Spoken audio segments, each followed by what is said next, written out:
Good day, everyone. We're here for the talk on hands, mudra, and reflexology and palmistry. The video will talk about how our hands play a role in our health and that of others. This year, we explore natural, non-invasive healing methods that can complement your routine and help you navigate stress, finding balance, and restoring your optimal health naturally. Now, I do not diagnose conditions, nor do I prescribe substance or perform medical treatment, nor interfere with the treatment of a licensed medical practitioner, professional. And it is recommended that if you see a licensed physician or a licensed healthcare professional for any physical or psychological ailment or conditions you may have, you need to continue doing that or seek help. However, I'm only here to simply exploring natural methods that have been around for a long time, and out of curiosity, I figured this would be nice to have for topic this year. For 2024, we will change the way we do the podcast. We're now having them once a month, every last Wednesday in a month. And we missed January because I was very sick, so we're catching up. So it's alternative healing ideas of pain-reducing methods. And just like in the past, we talked about nutrition, aromatherapy, Reiki, meditation. This year, we're looking at alternative options for that are well-known and endorsed by the medical profession.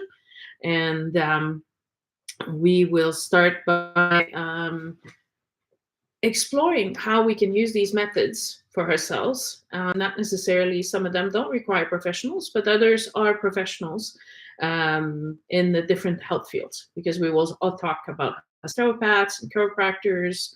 So these methods are safe and good for anybody. But I'm not a doctor, so I don't neither encourage or discourage you to use these methods, or especially not to drop any ongoing medical treatment. I'm only presenting basic ideas, right? This is important because I don't want you to say, well, I got everything to you present. So those are alternatives for ongoing, complement your ongoing therapy and stay balanced and healthy. More and more traditional medicine does recognize the benefit of alternative therapies to manage stress and pain. So mostly the idea is to present these different options that may be offered to you. I have recently completed my end-of-life doula training, and one of the things that we are doing is, as a resource person, we're trying to find alternatives for people to manage their pain without being completely zoned out and trying to be present.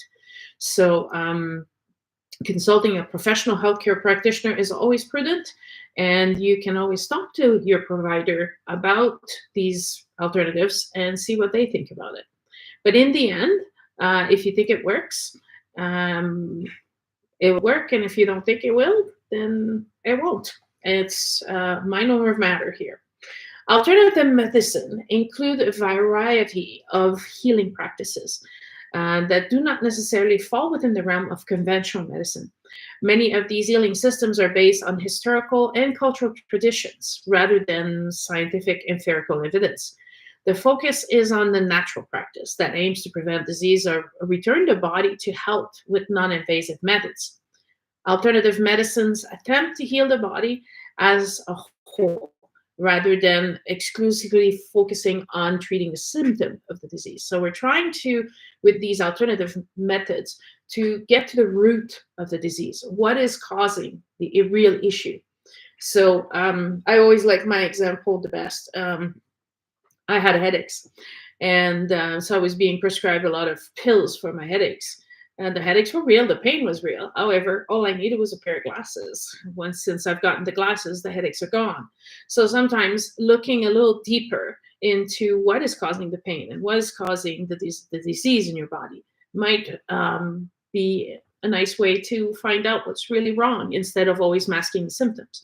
So the alternative medicine, all it wants to do is look at you as a whole person.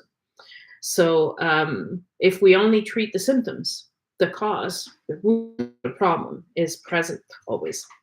So there's complementary and integrative medicine. They're the same when they're used in conjunction with mainstream techniques. So the term complementary and alternative medicine is used as a general umbrella. They can originate in traditional medicine, folk knowledge, spiritual belief, or newly conceived ideas. Some overlap with mainstream medicine, but often lack systematic scientific study and verification. This is why we're not claiming that this is the end all of be all, just a way to explore what's available. However, scientific investigation into many alternative practices is vigorous, and the boundaries between alternative and mainstream medicine is becoming increasingly blurred because they're realizing, oh, okay, this works as well. If we take Reiki, for example, maybe 30 years ago, it was hocus pocus. How does this work? However, now more and more doctors working with chemo patients will agree that the Reiki does seem to have a relief of the symptoms of the chemo. So how much, there's no real study done about it. But the point is that for the patients receiving chemo, they feel less dizzy, they feel less nauseous, and they don't necessarily want to take more medicine on top of what they're already taking. So Reiki, being non-invasive as a Reiki energy exchange, falls within that parameter. So why is it not used more often? Scientists generally have criticized alternative medicine, claiming that only medicine that has been adequately tested is acceptable. But we're not talking about medicine here. We're talking about behavioral change. But there's also the fact that research, if there's no profit at the end of the line, then they won't spend the money to do the research, right? Chinese medicine has been practiced for thousands of years, and there's more than enough evidence in that culture that the products work, but it's not been scientifically proven. So therefore, that's why, there's a lapse there in the research. Now, I'm a Reiki master teacher. Hello, Sue. And I have worked with countless people with the chemo, and they've marked a marked decrease in their symptoms, right? So some hardly suffer any symptoms at all. So why are we talking about Reiki? Because Reiki is done through the hands, right? We send the energy that we channel from the source, whatever that source is. For some people, it's God. For other people, it's the universe. But we're channeling from a source that is higher than ourselves, and we're channeling this energy to the person that requests it. So the options are there to explore, right? And that's what we're doing. There's a growing trend, a growing number of traditionally trained physicians practice in integrative medicine today. The use of alternative medicine is developing countries is significantly increasing. Complementary therapies are often used in palliative care and by practitioner attempting to manage chronic pain in patients. So the vast majority of alternative therapies are considered to be safe and effective because you don't ingest anything, right? It's in the meditation, it's in the energy exchange, it's in changing your state of mind. So we'll be addressing the safe and effective ones. The complementary and alternative therapies are classified into 5 major groups. There's the whole medical system. Those will include the traditional Chinese medicine, natural therapy, homeopathy, and Ayurveda. So those are complete systems that are being used by different other cultures. Yes, those are a vast system, and we will be touching on naturopathy and homeopathy while we talk about the second major group, biology-based practices. They use substance found in nature, such as herbs, food, vitamins, and natural substances, which some of it fall under the traditional medicine or the Ayurveda. We will talk also about some of those on June 26th when we cover the herbology and flower essence. systems that are well known around the world, like Bach flowers, for example.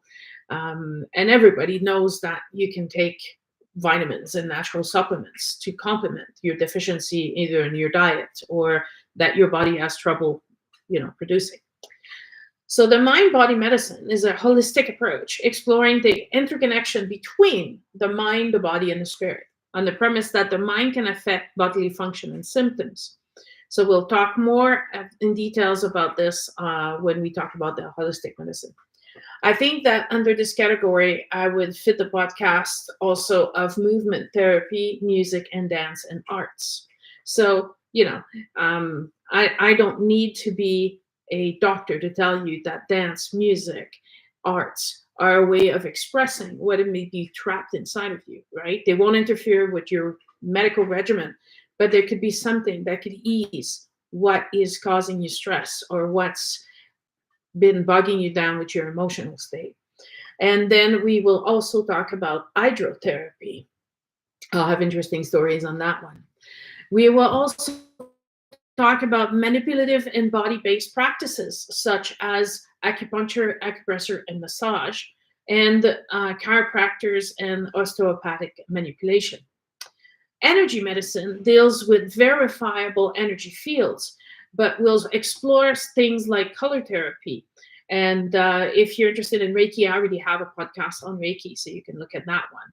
The complete schedule of our podcasts for the year are always on our website at sonyaroy.com under the group activities. So if there's a special topic that interests you, then we'll see you there.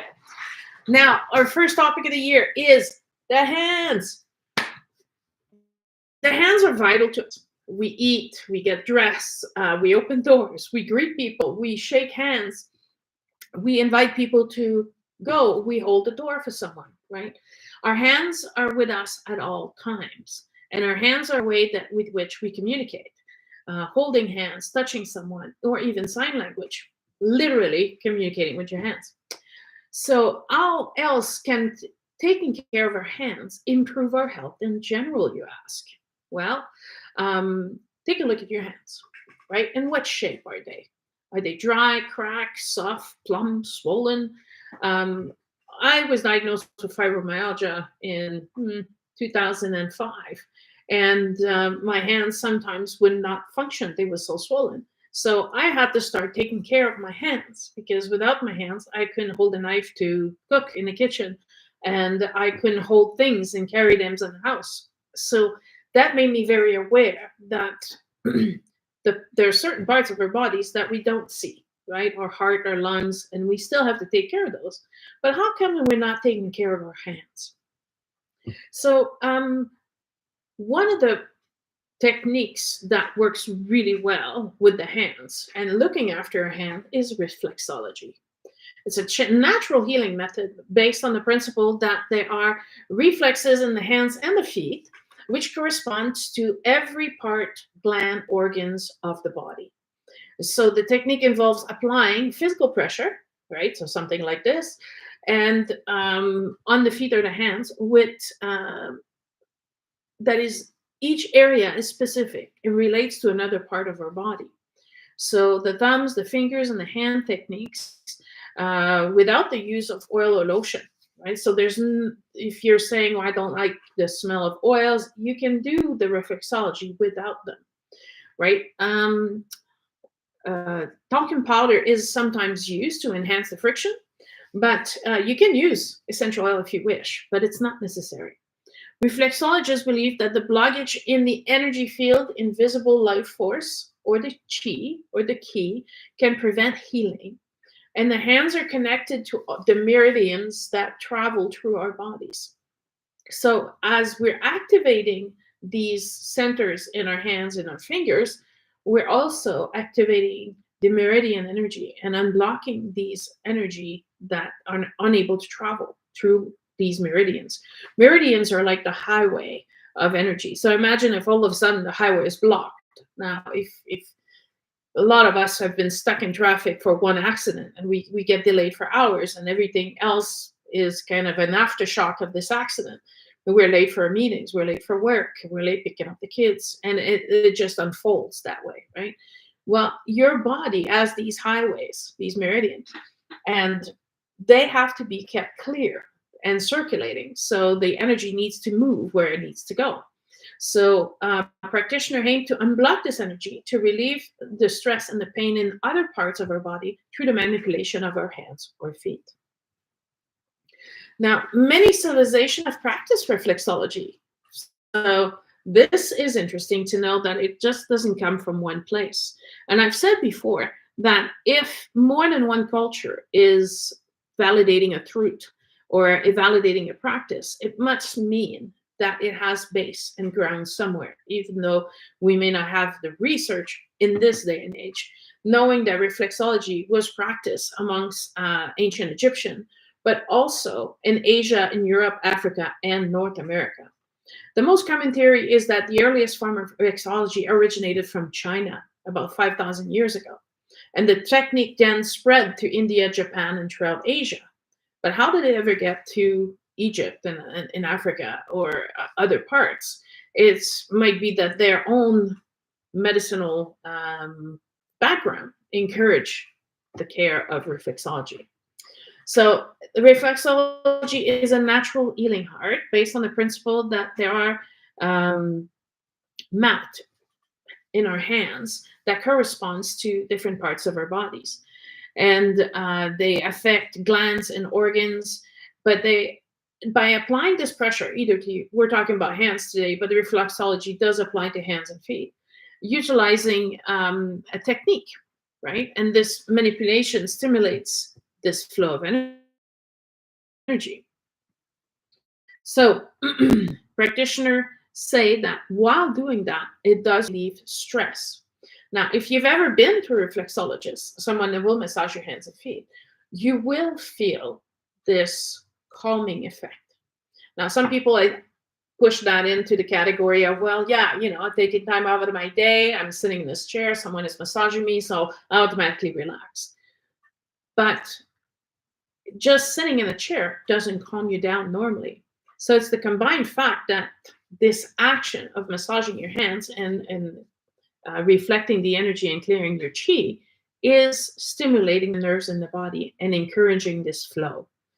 And this flow of energy also affects the flow of the blood. So the reflexologist divides the body into 10 equal vertical zones, with 5 on the right and 5 on the left. The property applied reflexology can help so many symptoms, including allergies, stress, back pain, chronic bowel syndrome, and chronic fatigue. So anybody who has been trained in doing reflexology will say that reflexology helped these different things. A treatment usually involves applying pressure to a specific area of the hands or the feet using a bent thumb, and implements also, such as the end of a pencil, to really pinpoint and put some actual pressure on a specific point. Now, reflexology involves the practice of specific area, and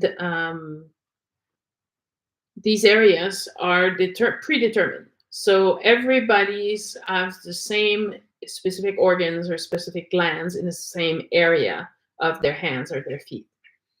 They can vary slightly from person to person.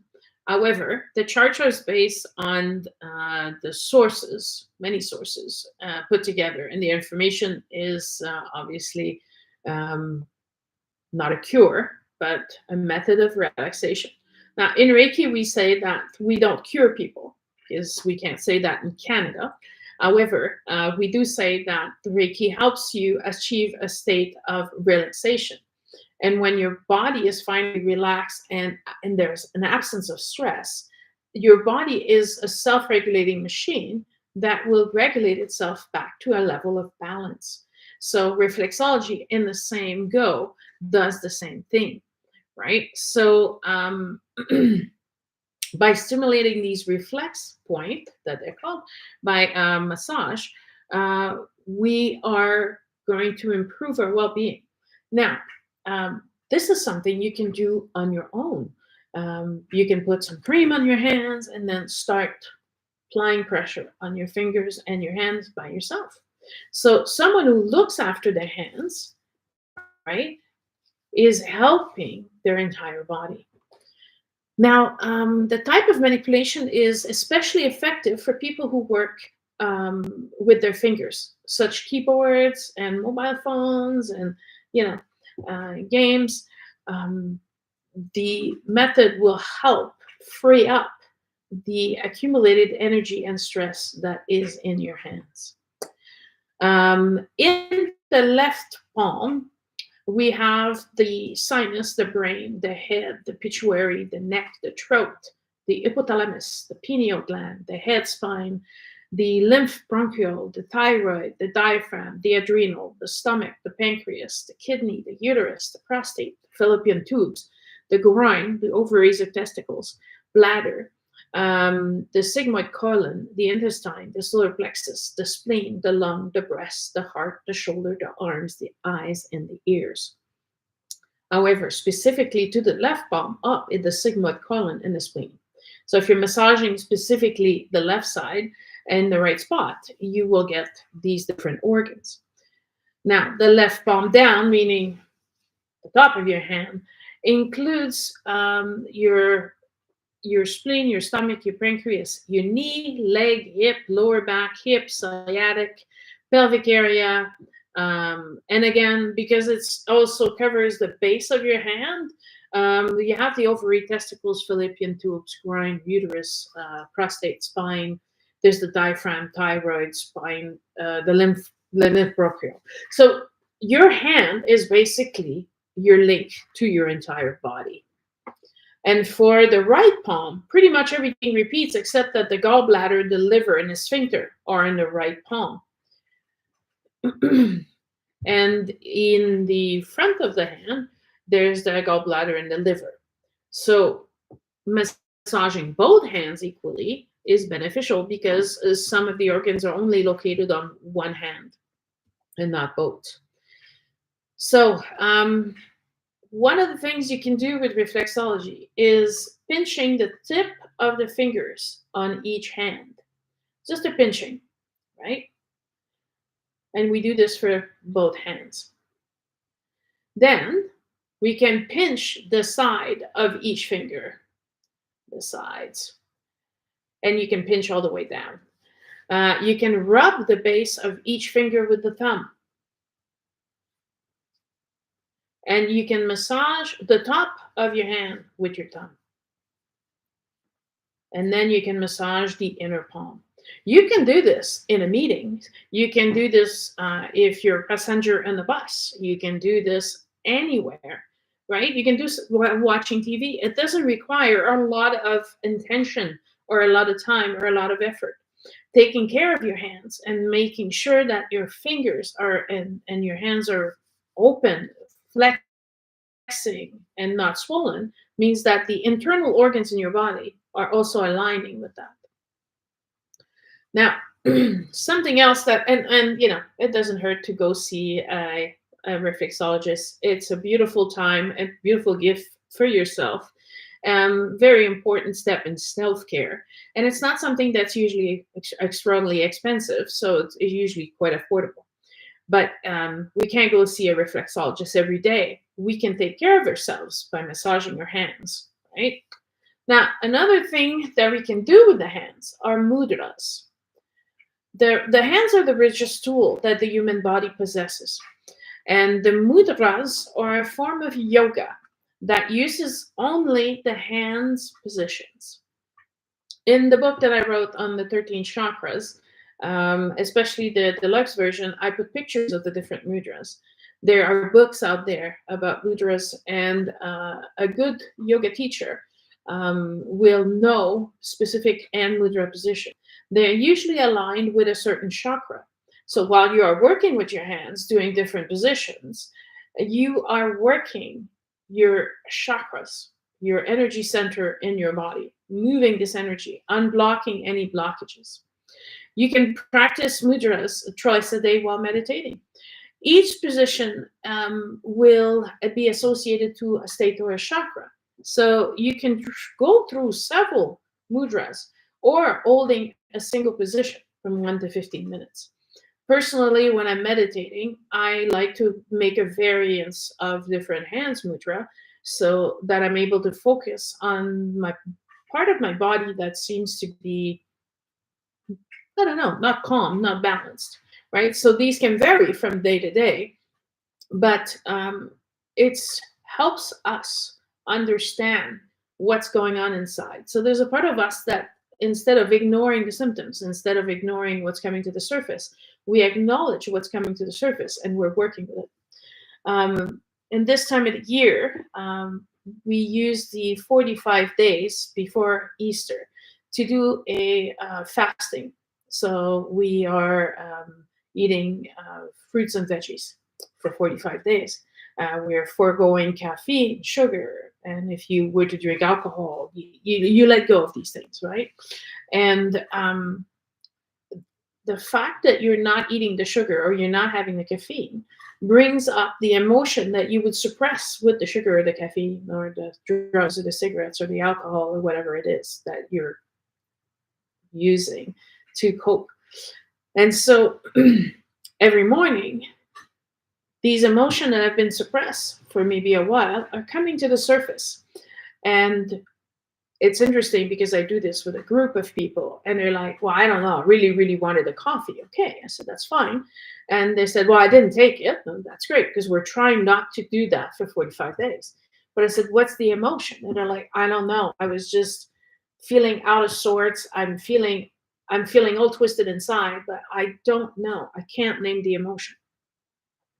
So the idea of meditating with the mudras is going through maybe the series of mudra to go through all the chakras and see which one is the one that finally feels like something opens and something is circulating anew. And then you can take wherever the chakra that is blocked and analyze, okay, so what is that? For example, let's say that it's through your mudras meditation, what you experience is your solar plexus. Sorry. Your solar plexus is the one that seems to be churning and turning upside down, and there's butterflies in there, and there's a lot of action going on. While you're unlocking the solar plexus, then you can examine what is the solar plexus all about. Solar plexus is about your intuition, yourself, your gifts, your talent, your self-esteem. This is what is all contained within your solar plexus. Then you have to examine some more. So which one of those things is the one that is being turned upside down? What am I trying to suppress? What am I trying to ignore?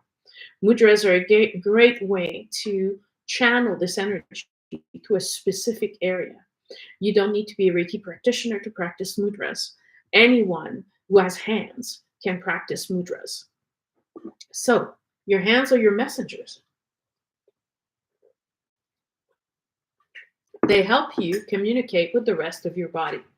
They allow you to understand where the energy is not flowing. Now, we are using our hands as instruments to communicate. We communicate through our handwriting. We communicate by writing texts, by typing messages and sending emails. Our hands also, through kinesiology, are telling us messages. For those of you who don't know what kinesiology is using the hand or any part of your body and feeling a small resistance and then saying, for example, I am Sonia, and my body responds, yes, I am.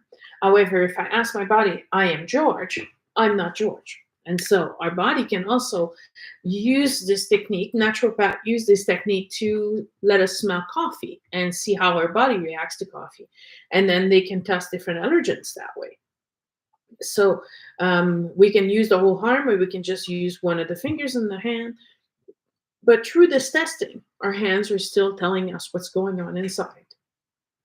You can reveal your very internal nature and your aspirations and goals. They reveal a lot about your nature and your emotional states. So one of the ones that we'll explore is kinesiology, an alternative medicine method that provides feedback through the determine the functional status of our bodies. Some chiropractor use that method. They make you touch the back of your head or the back of your neck or your shoulders, and then they test to see, okay, so is this where the adjustment is required?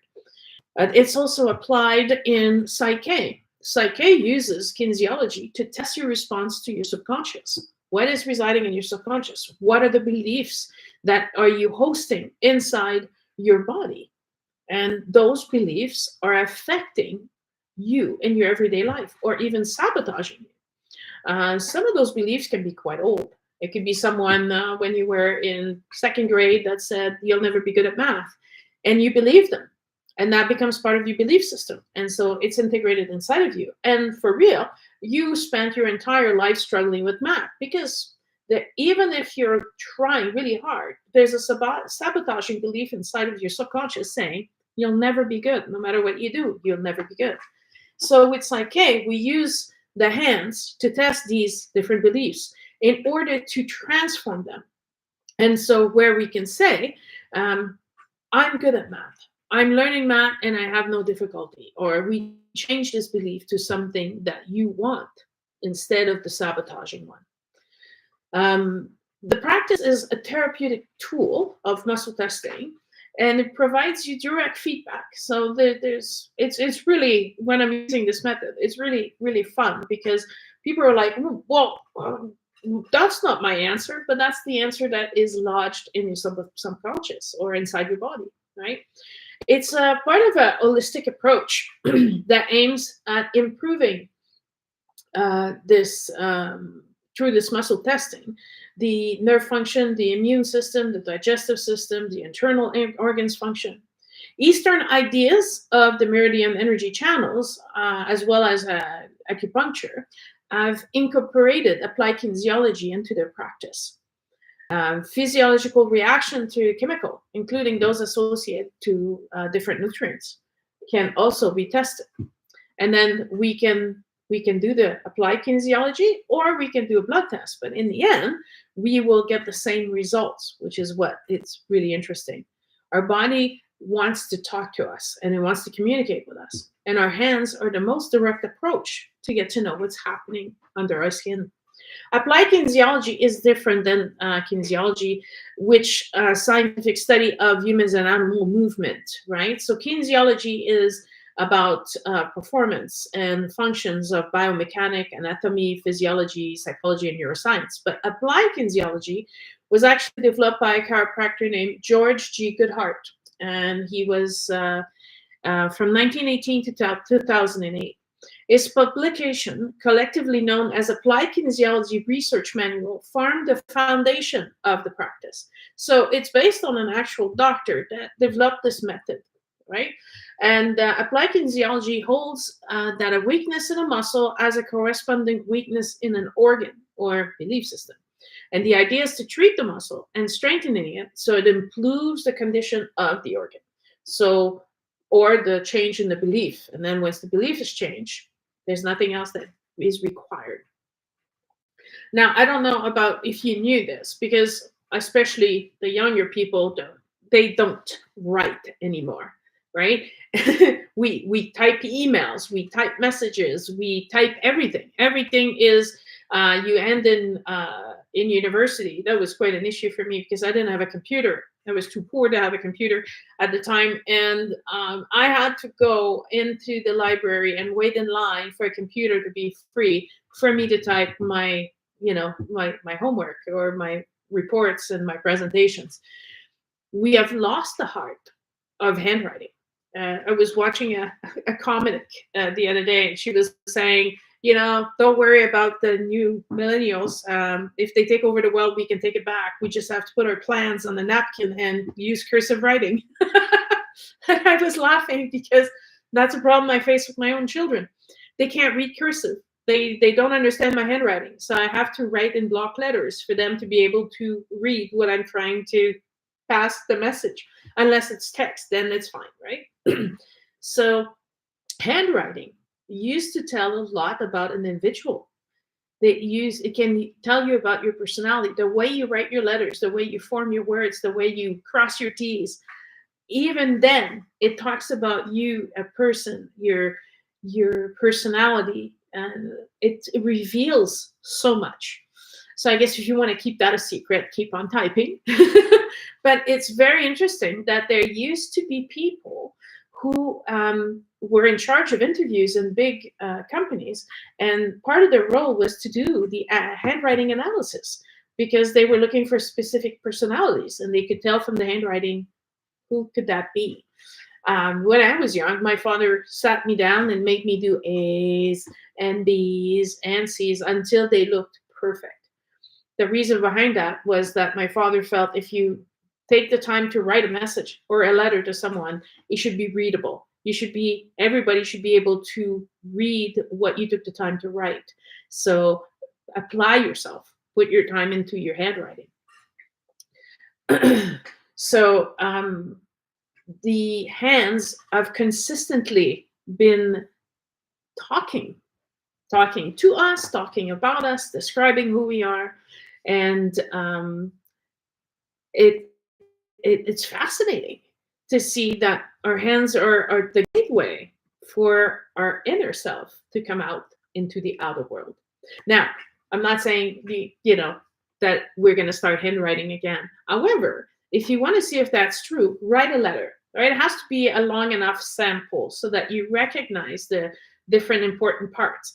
And I'm pretty sure that if you research this on the internet, or you can buy a book on handwriting, and you can compare it. I've done the test, and I'm like, yep, it's me. It's who I am. Another one that's very interesting about our hands that speaks to us is the palmistry. So the lines in your hands. The lines in your hands tell us about who we are. It's an ancient art, and it's using some unique lines, and also the bumps in our hands, the formation of our fingers, and it's an art of analyzing the physical feature along with the lines to interpret personality characteristic and predict what is in store for us. Now, how would that work, right? Some of you are like, oh, come on, why would that work, Sonia? Because your fingerprints are unique. They belong only to you. Yes, so if you didn't know this, your fingerprints are yours and yours alone. This is why they're being used in crimes, to figure out who's committed this crime, because no one else will have the same exact fingerprint as you. So these lines, therefore, are more than just line. They're a description of everything that you are. They describe your personality. They describe the type of things you will do. So it'll describe if you're adventurous, if you're secretive, if you're, whatever you are.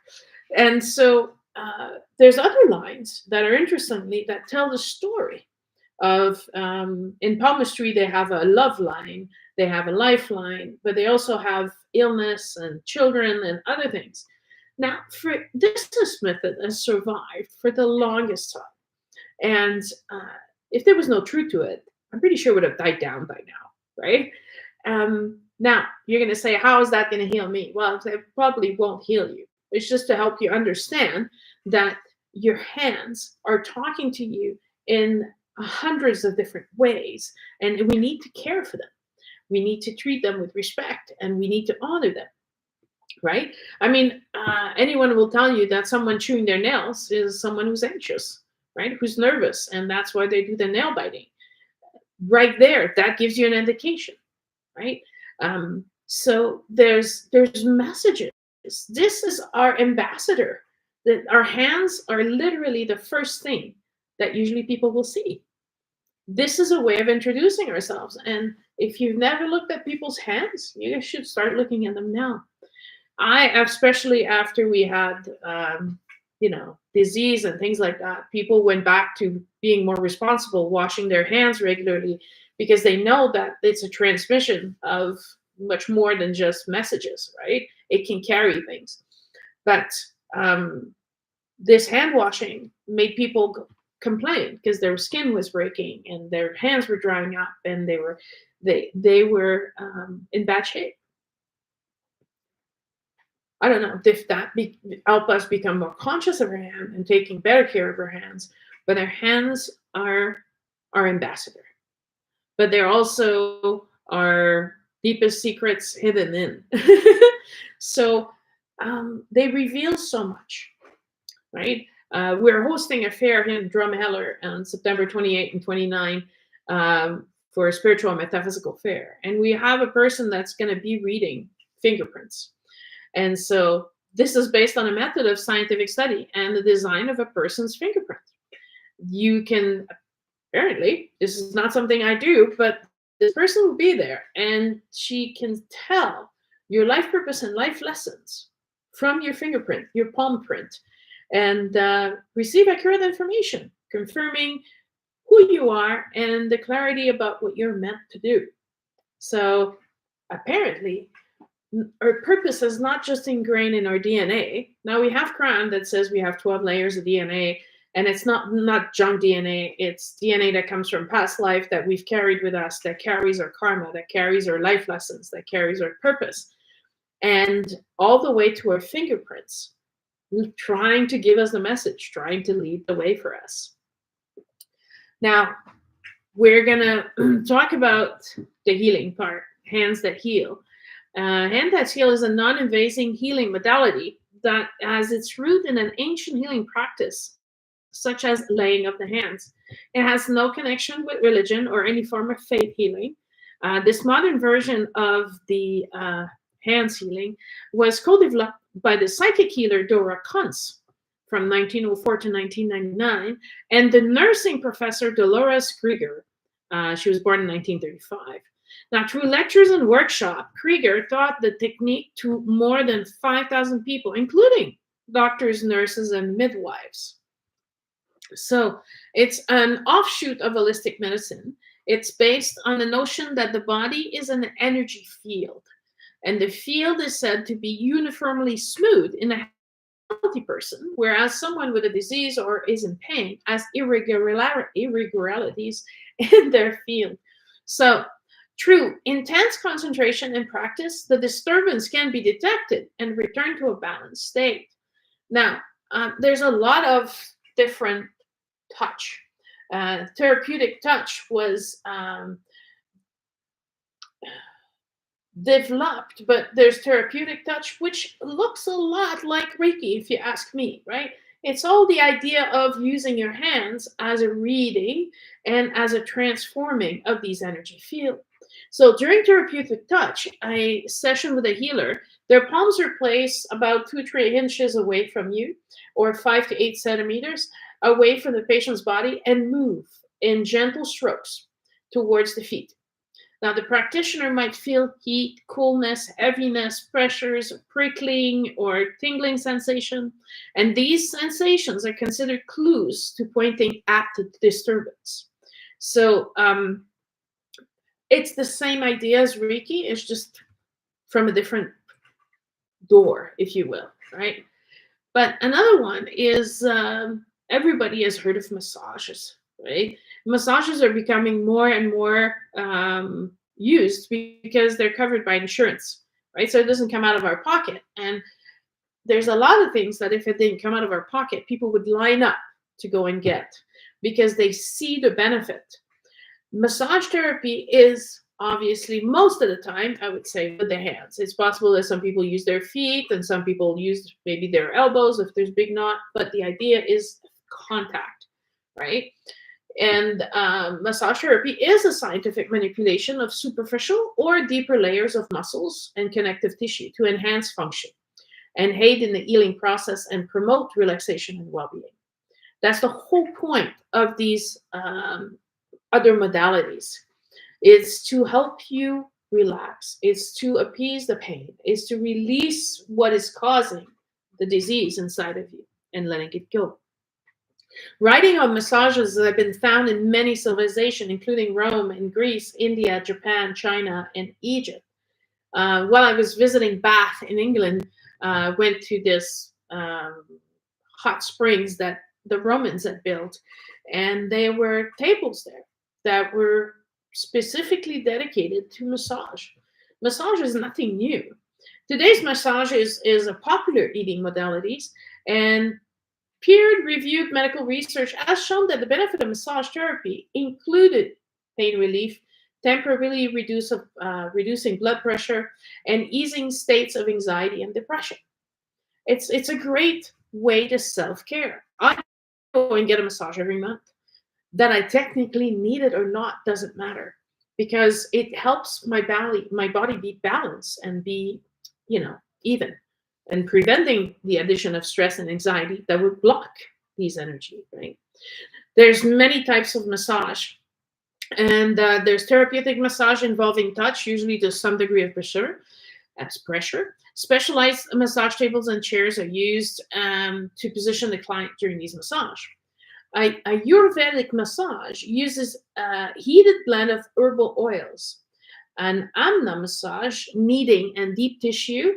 The Bowen therapy, the gentle rolling movement. The Swedish massage, long flowing strokes. Stone massage, I don't know if you've ever had those. You can use cold or hot stones, and they deposit that in different areas of your body. And the pressure of the stone and the heat or the coldness of the stone helps release the tension and the pressure that's been built up. There's Thai massages, and Edgar Casey. Edgar Casey has a specific type of massage that he developed a technique with the different readings that he collected over the years. And also, later today in a different podcast, we will explore specifically acupuncture massage, shiatsu, Chinese massage, and trigger point therapy. Why? Because it's pressure applied to specific points along the meridian lines.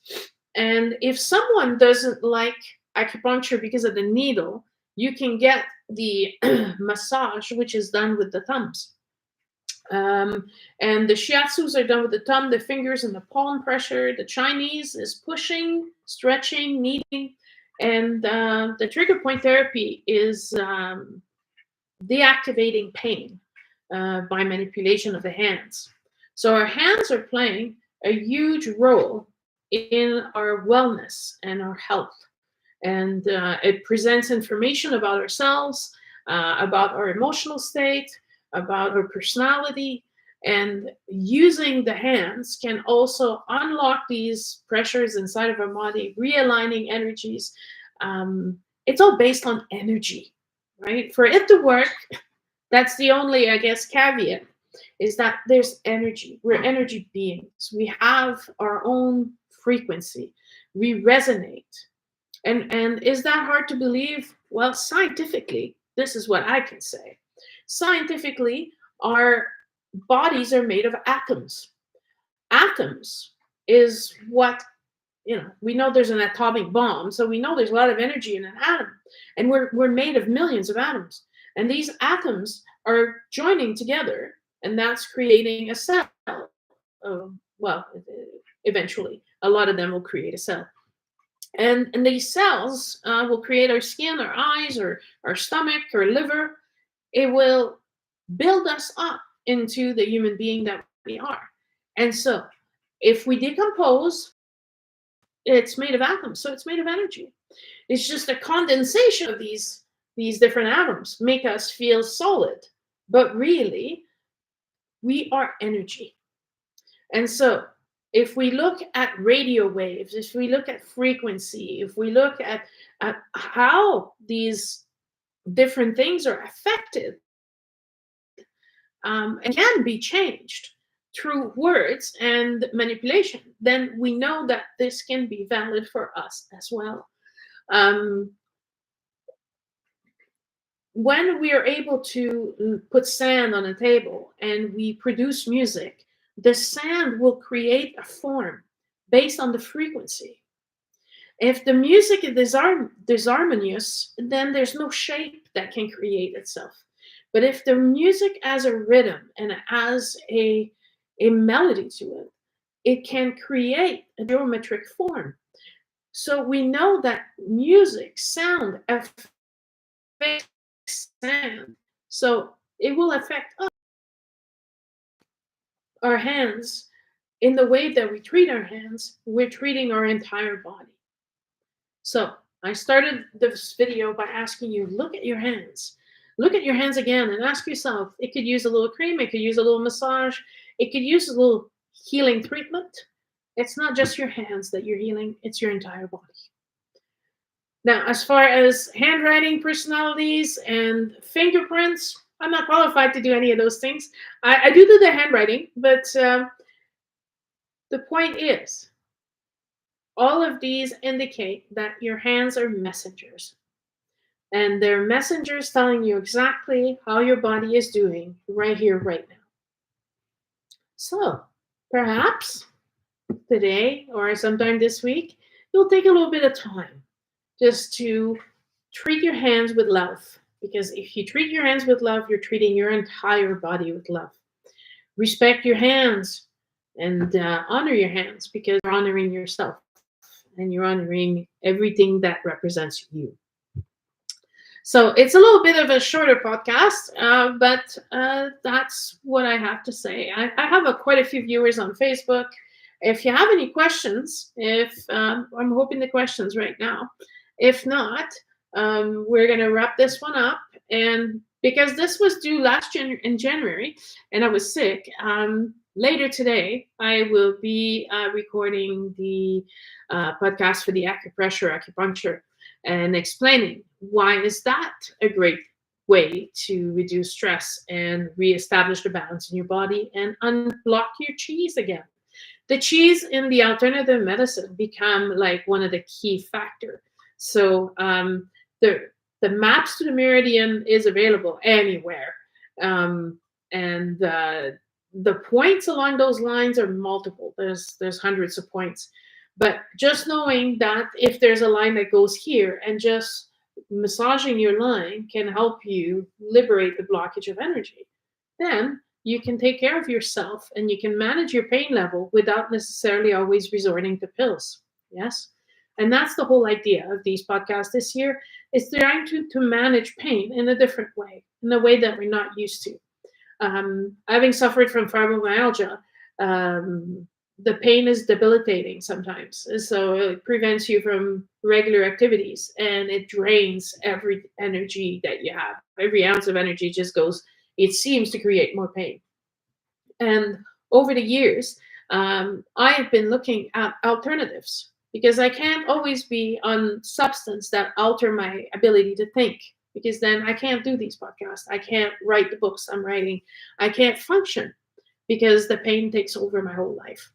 And so over the years, I have applied a lot of these alternative techniques in order to soothe my pain and maybe get to the root of what is causing the pain. What is blocking this energy or this chi or this meridian or this chakra in order to stay alive, happy and active and pain-free. So we're starting with the hands because it's a great place to start. But stay tuned for the rest of the year, and we will be exploring all these different alternatives that can help you manage your own body and your level of pain and your level of consciousness, and helping you get to the root of the issues so that you're free. So I thank you for watching and listening.